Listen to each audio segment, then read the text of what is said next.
So, in the past, I've made a couple of videos about my high range, how I've developed it, what my philosophy is, and some of the exercises I use. In the first video, which will be linked below, I went over my 2-octave arpeggios.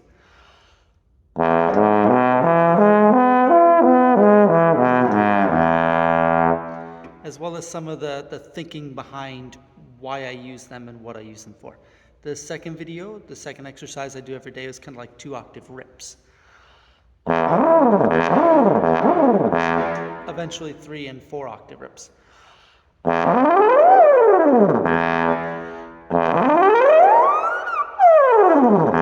And so on and so forth. Well, there's a third exercise that I do every single day, and it's gone through some development and evolution over time. Today, I'm lucky enough to be at the Peabody Conservatory in this beautiful recital hall, Griswold Hall. It's got this great organ. It's a nice reverberant space. It's got a beautiful tapestry on the wall. So I thought I'd take this opportunity to make my third video about the exercises I do every day and how this exercise has developed over time. So when I first started practicing, one of my teachers in my undergrad was Scott Parkinson, who sadly passed away the summer after I started teaching with him. He and Carl Mazzio and Stephen Sanders made up the trombone section of the Buffalo Philharmonic, and they were all Juilliard people. So Scott had made this handout or packet of exercises that he developed from Joe Alessi's routine. And in my first year of studying as a freshman, when I studied with Carl Mazzio gave me that packet. That's been kind of the skeleton of my warm-up this whole time, ever since that year, a long time ago. One of the exercises in this was a series of octave connections. And you connect 3 octaves just through smooth legato.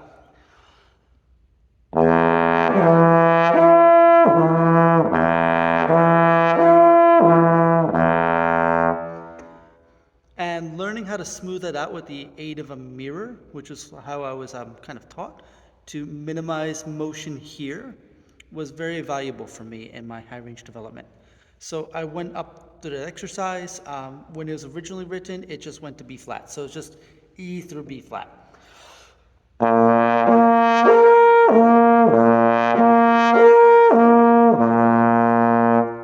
And it just kind of cycled through those notes. As I want to do with exercises, after they feel good, I try to start to stretch them to see how far they can go. So the first adaptation, the first evolution of this exercise I made was just going up as high as I could. So instead of B flat, I would go next to B.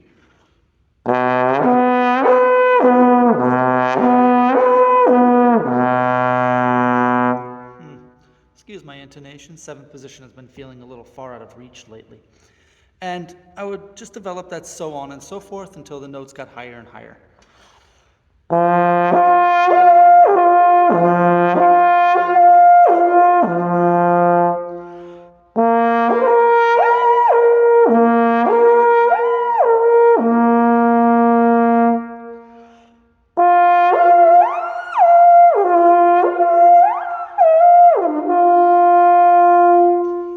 Now, as I normally do with all my exercises, I usually don't skip half steps. Like I just went up chromatically every single one.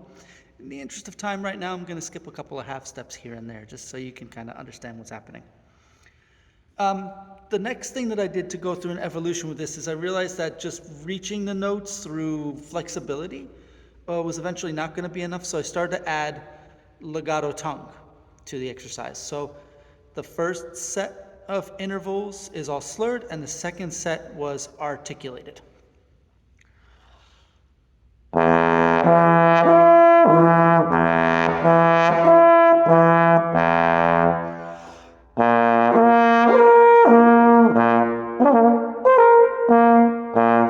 It's harder with the hand motions.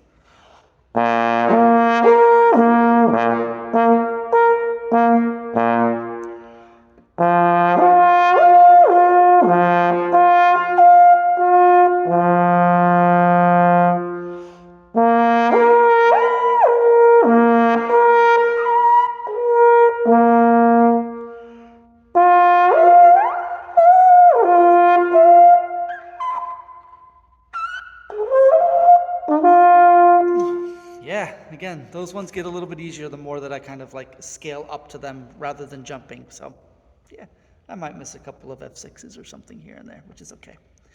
And that was good for me for a number of years.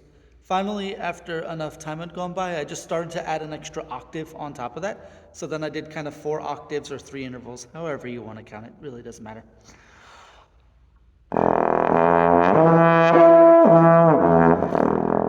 And I starting in the pedal range too for these.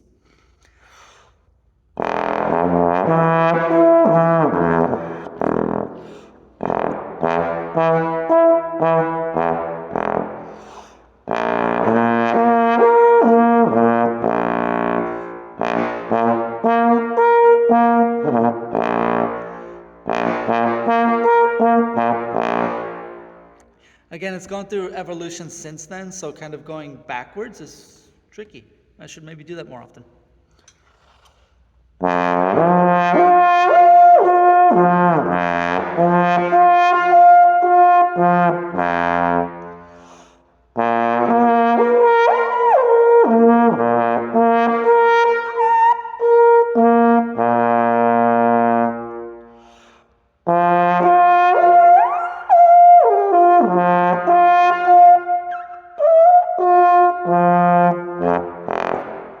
And sometimes just adding a couple octaves on the end for fun. And not too long after that, I got a piece by this wonderful Bay Area composer named Anne Heggie for trombone and piano, which involved all these octave articulation leaps.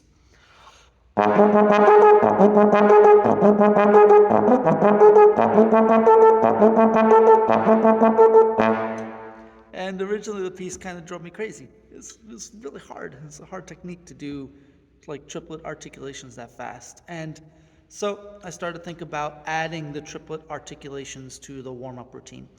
That's where the exercises evolved to. And now here's kind of the routine that I do daily. It is triplets over 4 octaves, kind of resetting on the bottom octave each time, kind of until failure. This is usually my 3rd high range exercise of the day, so I don't always get up quite as high as I do when I'm doing the other 2 because, it's tiring. That's all. So that's the exercise. And now I'll just kind of play through what I do each day for it.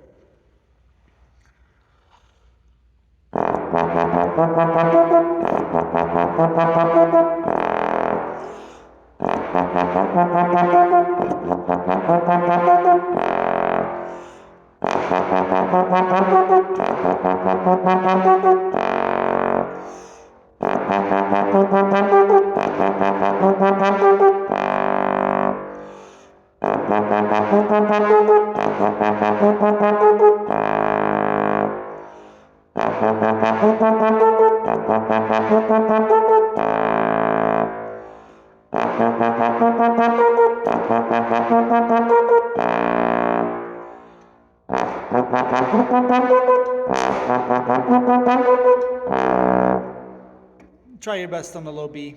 Sometimes it works, sometimes it doesn't.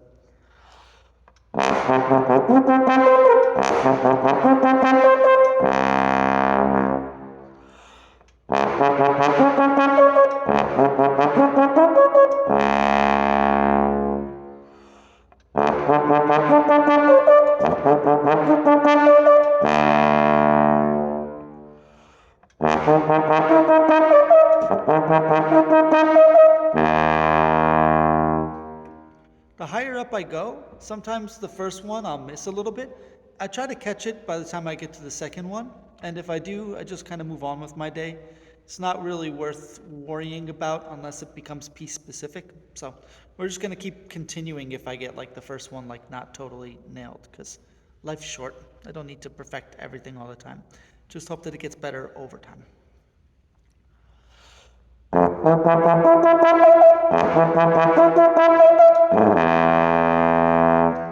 That one I will try again though, because the low E wasn't so good, and if the low note's not good, that's a little different than the high note not being good from my own philosophy.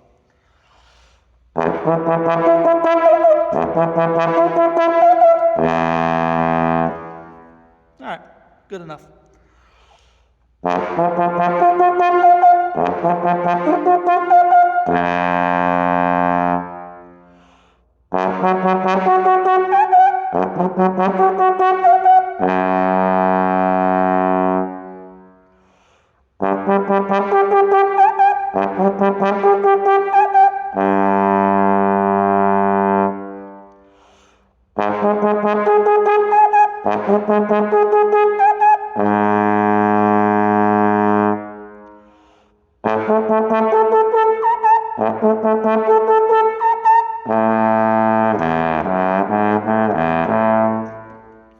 As I get higher and higher, sometimes I'll add some low extensions to the bottom just to relax for a second.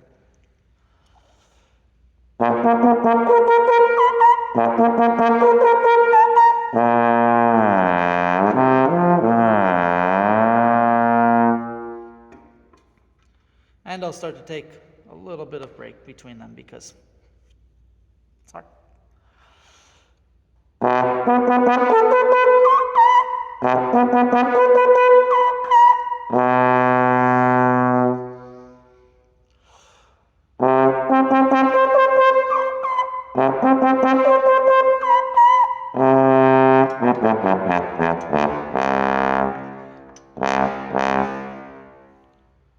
Yeah, around this time, never know quite what's going to happen when you're trying to do kind of fast triplet articulations like above like C6.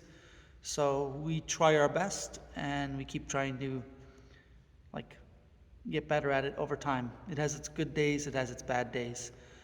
Considering it's the third of the 3 exercises that I do for this range every day, it's the one that I'm the least hard on myself about. So let's keep continuing. Now we're on C sharp, D flat. We'll see how that one goes today.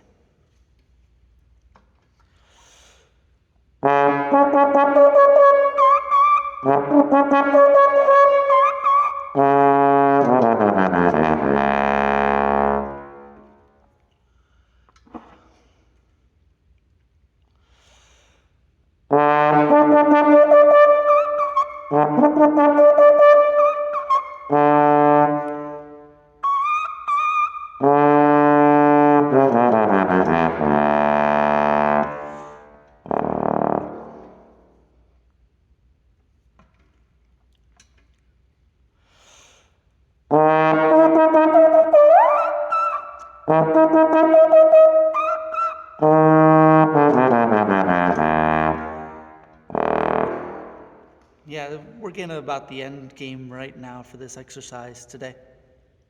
I'll try a couple more on E and F, but when you can feel it, when it starts to go and when you know it's not going to be like as reliable as you'd like, it's okay. I very rarely need these notes in like real life, but the other exercises that I do that go higher than this help me secure them and make this exercise easier. Well,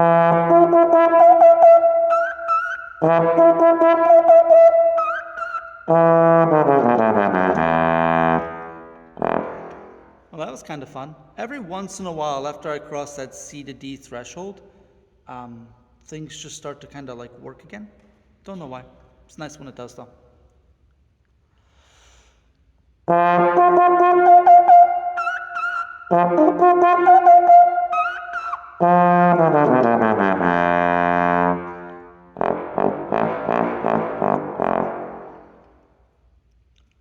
Okay.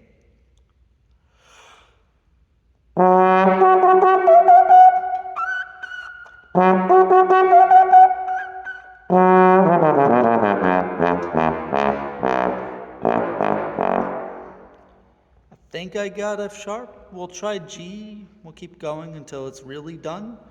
But again, at this point, like sometimes when I get up and at like above F thing, like the pressure of playing it, like a real physical thing actually does happen. So I'm not always sure I got the pitch. When I listen back, I'll find out. But in the middle of it, it's just a little bit like, we continue.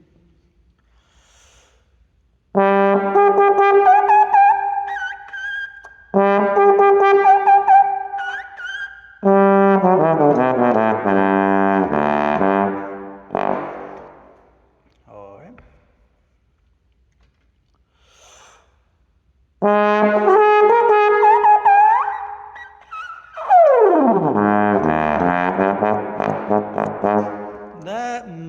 be the stopping point today.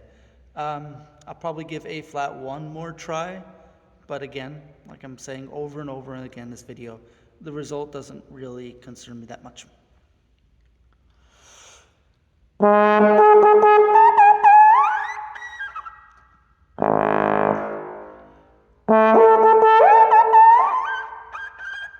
Yeah, A flat A. I decided to try the A for fun, but it's okay. Didn't work.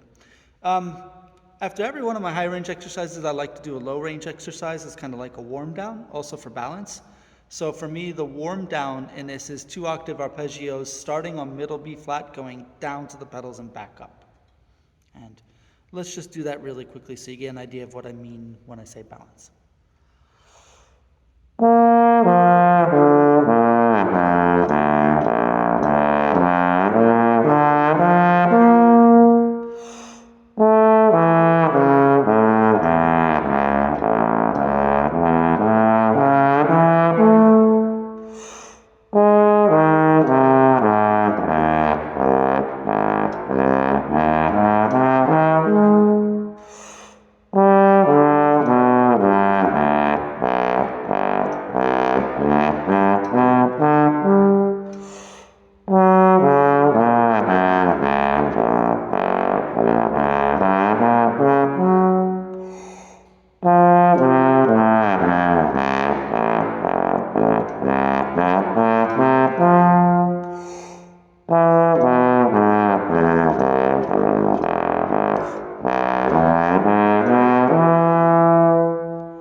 Yeah, again, like with the very lowest notes, like the double pedal B flat, I'm not always sure if I'm really hitting it or not. Sometimes you try to play it out in like second or third, but it's just so low, it's really hard to tell exactly what's going on. All right, so that is the third of the 3 exercises I do every day for high range development, and also the warm down I do for low range development as well, because I think that's super important on tenor, especially when you're doing like classical contemporary pieces where nobody cares if you play tenor or bass. Yeah, links to the other 2 exercises will be down below. If you have any questions, please feel free to shoot me an email or leave a comment here. I'll try to see it and get to it as soon as I can. All right, thanks for your time. Have a good day.